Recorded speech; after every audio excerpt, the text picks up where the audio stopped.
pagtangis naming mga maralita. Nagpapatuloy at lumalala pang ang aming pagdurusa. Sa ilalim ng pamahalaang ni Aquino, patuloy na nag-iikahos ang karamihan sa amin para kanilang mga batayang pangangailangan sa pang-araw-araw tulad ng pagkain, tirahan at kabubuhay. Nabago man ang pamahalaan, nananatili pa rin ang kawalan at tarungang panglipunan yumurak sa aming pagkatao.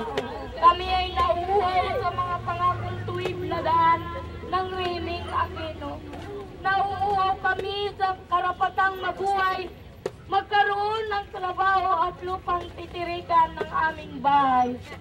Nagpapatuloy at lumalala ang paghihirap ng mamamayan sa ilalim ng rehimeng. Nakikipagsapalaran para mabili ang pagkain at may pantustos ng gastusin sa araw-araw.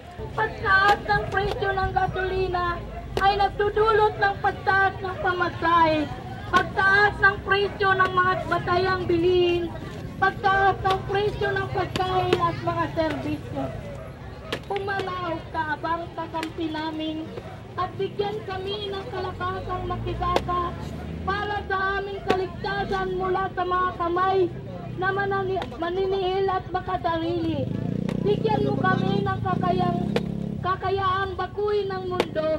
Tulungan mo kaming manindigan at manawagan ng katarungan sa gitna ng aming paghihirap. Maniniwala kaming kaysa namin kayo sa aming kalbaryo.